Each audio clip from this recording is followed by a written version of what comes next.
На територијата на Македонија, низ вековите се испреплетувале цивилизации кои оставиле длабоки и трајни белези во културното и историското наследство. Еден од тие слоеви, често присутен, но недоволно истражен, е османлиското културно и економско наследство, зачувано преку материјални сведоштва, меѓу кои и монетите.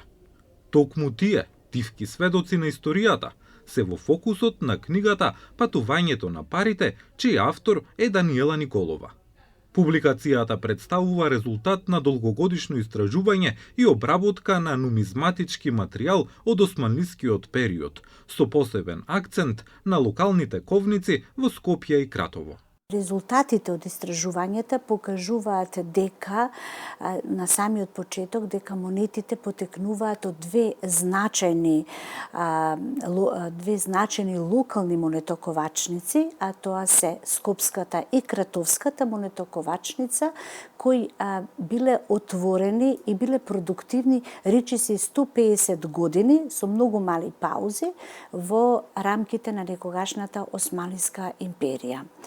Скопската и Кратовската монетоковачница ги отворил познатиот султан Мехмед II Ел Фатих, кој владеел речиси 30 на години од 1451 до 1481 година, и тој не ги отворил само монетоковачниците на територијата на Македонија, туку отворил монетоковачници, односно ковници на речиси на целиот Балкански полуостров, односно во регионот. Почетната идеја за создавање на книгата произлегла од потребата да се пополни празнината во македонската нумизматичка историографија. Иако Македонија располага со богат археолошки и музејски фонд, нумизматиката како научна дисциплина се уште не е доволно застапена и систематизирана. Книгата, според авторката, представува резиме на една подолга историска хронолошка приказна, но и цврста основа за идни истражувања.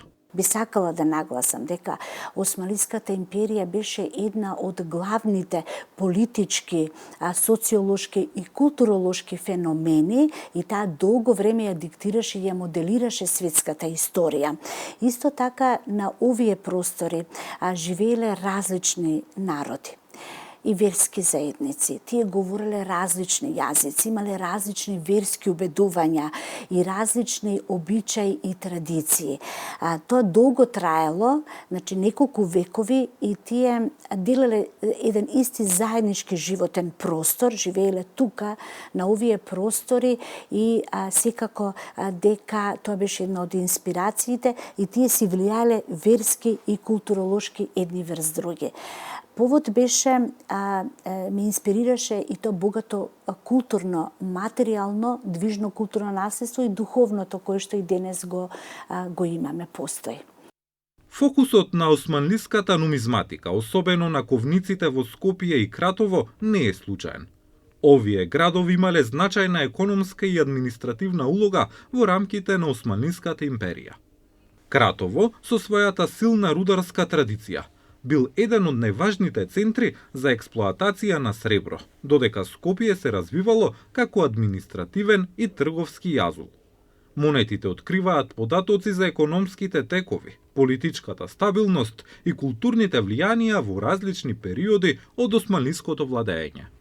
Како јадро на тој градски живот била чаршијата, и потребата да се отвори монетоковачница било од големо значење, затоа што Скопје всушност не е рударски центар, а тие биле фокусирани да отвараат ковници, како што го правиле и во минатото претходните цивилизации, каде што има рудно богатство. Меѓутоа Скопје, поради важноста на како општествено развиен, административен, економски, тоа го напоменав и претходно, трговски, занечиски центар, тука доаѓале карвансари од секаде, и од Африка, и од азискиот дел, и од Европа, бил некако фокус развојот, посебно трговскиот и занечискиот. Имало многу занаети во старата чаршија, како што и самиот Евлија Челебија, патописецот, нагласува дека имало над 2500 занаети кои функционирале во тој период. Меѓутоа, Кратово пак од друг аспект е важен рударски центар. Тој имал традиција во кувањето кувањето монети уште во римско време. Значи кувале во римскиот период се кувале монети, таа традиција на кување монети ја продолжиле осмалиите, нормално кувале осмалиски монети. Поради рудното богатство, поради тоа што Кратово е познат рударски центар и во тој период се имало потреба да се отвори монетоковачница, кој што во еден даден временски период, особено за време на владењето на султанот Селим I, наречен Јавус, значи Сурово, тој владел 8 години од 1512 до 1520 година, тогаш монетоковачницата во Кратово, а на самите монети пишувало Каратова, таа станува втора монетоковачница во империјата после монетоковачницата, односно ковницата во Константинопол, денешен Истанбул. Книгата се базира на примарни извори и обработка на музејски колекции, што представувало еден од најголемите предизвици во истражувањето.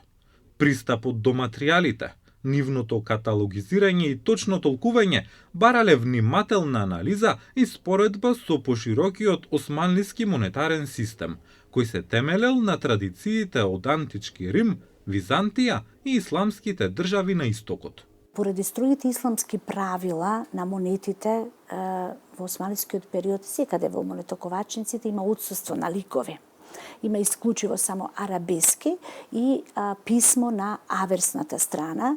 Тоа значи дека стои името на монетоковачницата, да, потоа годината кога таа била ковена, секако во хиџра, сметање во хиџра, и стои името на султанот и чиј син бил името на неговиот татко.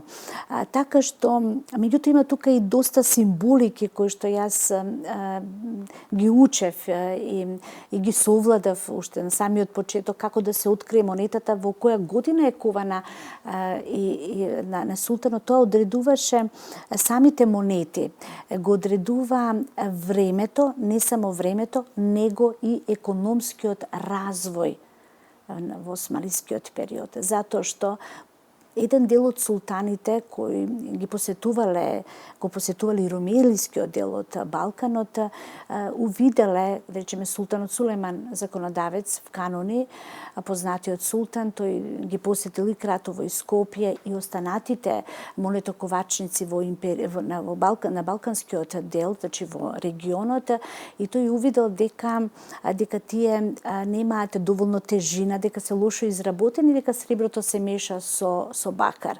Така да тогаш се донесени тие закони дека монетата треба навистина да има и тежина одредена каква што треба, и бидејќи акчата е платежно средство во османлискиот период. Така да квалитетот на акчата го одредувал општествениот момент или економскиот развој, не само во османлискиот период и претходно во другите хронолошки, во другите цивилизации. Во антиката било така и во римскиот и во византискиот период. Во рамките на промоцијата на истражувањето, неодамна во Чифте Амам беше отворена изложба, која на јавноста и понуди редок увид во османлиското монетарно наследство. Изложбата презентираше оригинални примероци на монети, нивниот историски контекст и улогата што ја имале во секојдневниот живот и економијата на тоа време.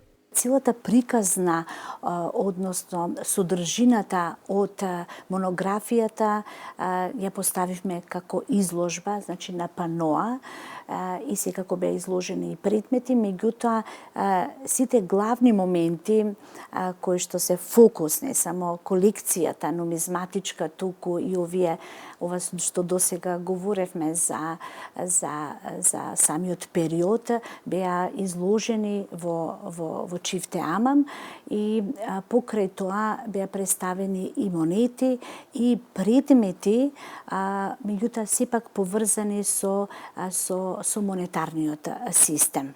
Книгата Патувањето на парите представува интерпретација на нумизматичкиот материјал како историски избор, преку кој се согледуваат пошироките економски, политички и културни процеси во османлискиот период.